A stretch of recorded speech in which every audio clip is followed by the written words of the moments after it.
Hi there, it's Rumbazaving the Legal Bay, welcoming you back to my channel, asking you to like, follow, and subscribe as always to my YouTube page, The Legal Bay Insights, and to also engage with all this content on social media. Like, follow, subscribe, share, and forward. Now, today's episode is rather solemn and very, very concerning. It's shocking, it's also tragic. Now, I'm talking about a very sad incident that came to light in Budiriro 3 in Harare. And this incident starts with two young men making their way to their local shops. As they're walking, one young man, thinking that he's stepping on solid ground, slips into a muddy pool. Now, this is a muddy pool that was left after City of Harare workers were digging up a line sewerage pipe. And so this very big hole filled up with water, with mud, and with sewerage.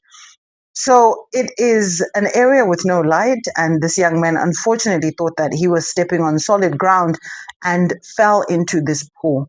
His counterpart, realizing what had happened, in a state of panic, ran off to get assistance. And in the course of all of this happening, emergency services were called.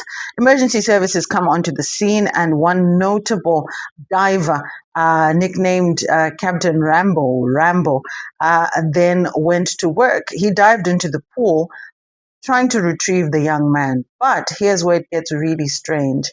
He did not retrieve him. He instead found the body of a young woman who had gone missing the day before, around about 6 p.m. in the same area. He went back a second time, did not retrieve the young man the second time, but retrieved an older gentleman who had also fallen into this muddy pool and drowned and died. Then it's only the third time that he went in that he retrieved the young man whom had raised, who's falling into the pool had raised the initial alarm. So this means that 3 bodies were found in this muddy pool. Now, this is tragic because 3 lives were lost, and imagine their family members, their loved ones were looking for them. There was no way they could raise alarm. There was no way that they could have known that this is what had happened to them.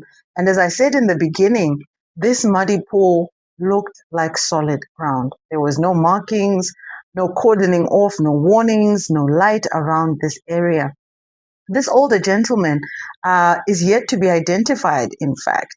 No one knows when he actually fell in. And of course, this young man who also tragically lost his life.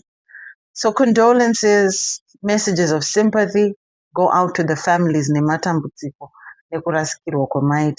But